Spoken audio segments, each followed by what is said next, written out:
സ്വഹീഹുൽ ബുഖാരി എന്ന കനപ്പെട്ട ഹദീസ് സമാഹാര ഗ്രന്ഥം അത് പൊതുവായി എല്ലാവരും അഥവാ അഹ്ലുസുന്നയെ മനസ്സിലാക്കിയിട്ടുള്ള ഒരു കാര്യമാണ്.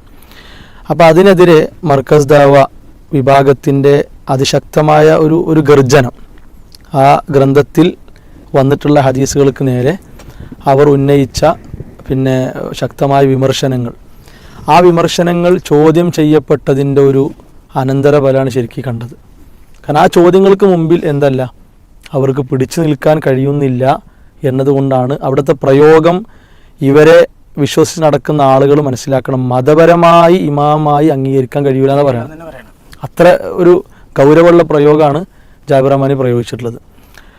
ഇനി മറ്റൊരു സംഗതി എന്താ വെച്ചാൽ ഒരു നിസ്സാരപ്പെടുത്തി സംസാരിക്കുന്ന പോലെ കുറച്ച് സേവനങ്ങളൊക്കെ പിന്നെ എന്താ വെച്ചാൽ ഇമാം ബുഖാരി ഞങ്ങൾക്ക് വേണമെന്ന് വരുത്താൻ വേണ്ടിയുള്ള വർത്താനാണ്. അത് എല്ലാ നിഷേധികളുടെ ഒരു സ്വഭാവം തന്നെയാണ്. പിന്നെ മറ്റൊന്ന്,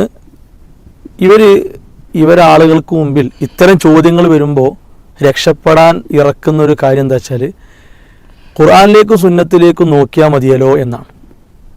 പക്ഷേ അതാര് നോക്കണം, എങ്ങനെ നോക്കണം എന്നത് ഇവർക്ക് പ്രശ്നമേ അല്ല.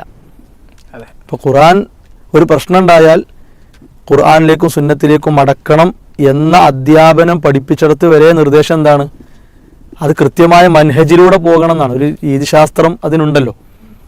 അതിനാണല്ലോ ലോകത്ത് അഹ്ലുസുന്ന വൽ ജമാഅയുടെ പണ്ഡിതന്മാർ നിരവധി ഹദീസ് ഗ്രന്ഥങ്ങൾ തഫ്സീറുകൾ രചിക്കപ്പെട്ടത് എന്തിനാണ്?